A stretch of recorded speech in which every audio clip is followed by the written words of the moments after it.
Okay, mga kapuso, kapag sinabing Easter Sunday, syempre hindi mawawala ang mga cute na Easter egg bunny, kasama dyan yung Easter egg hunt.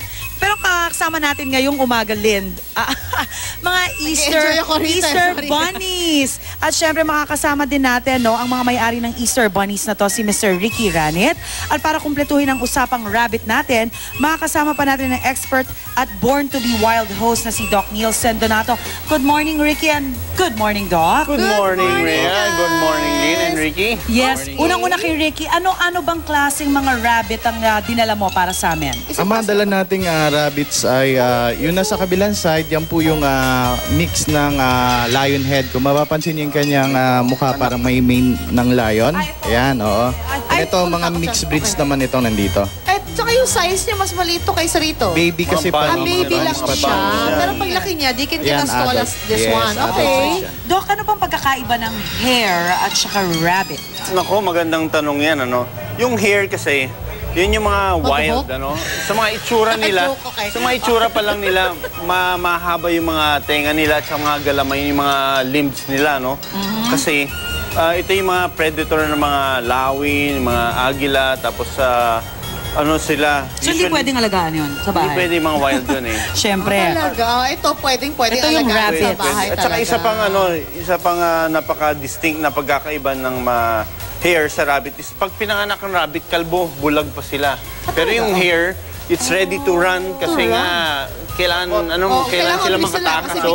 Kailangan sila makatakas sa mga predator nila, yung mga gustong kumain sa kanila. Alright, okay. So we're going to yung mga inaalagaan ng mga bata sa bahay. Correct. Yung Easter, naku, I'm sure maraming mga bata. Mami, pabili na ba ng rabbit? O kaya yung mga nakakuha ng rabbits sa mga parties. Rhea and Lynn, I wanna advocate na sana wag natin gawing premyo itong mga bunnies na ito sa mga ganyang event. Kasi kawawa naman, usually mga ganitong kalilit pa lang and then namamatay sila dahil hindi marunong mag-alaga yung mga... Hindi naalagaan. Kasi di ba, devotion niya na pag-alaga ng isang animal, di ba, Ricky? Tama, oo.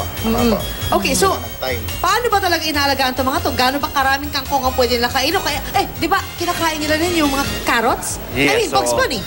Pero, napaka-importante yung tanong nyo na yan, ano? Napaka-importante dahil ang mga rabbits, kailangan, kumakain ng mga fiber tulad ng grass. Pero dahil nandito tayo sa city, parang pinadali yung pagbibigay ng food sa kanila and they give pellets. And kalimitan, pag pellets ang binibigay, pag kinain nila yung pellets, natutunaw na lang yan, hindi sila nangumuya. So mahaba yung ngipin nila. And then, yan ang kinamamatay nila. So, dapat talaga parang fresh vegetables lagi. Vegetables and Kulay grass. lang talaga. So, ibig sabihin, kung may grass tayo sa bahay, pwede natin silang patakasin ng Garden, konti. gano'n. And they can just go around the garden, tapos kakain sila doon. Ang napakaganda about rabbits is, look at this may papakita. Sige, go. Pwede mo sila ilagay sa trance. When you put them on their back, nagiging kalmado sila. Ay, galing! Diba?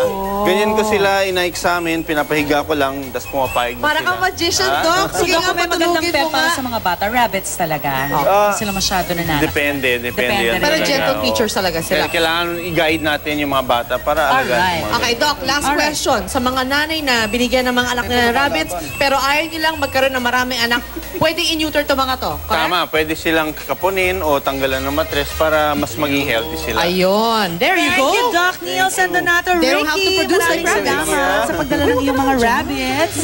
Alright, mga kapuso, basta pag nabigyan kayo ng gantong responsibilidad, alagaan nyo ng maayos. Magbabalik ang unang hirit. Diyan na po kayo.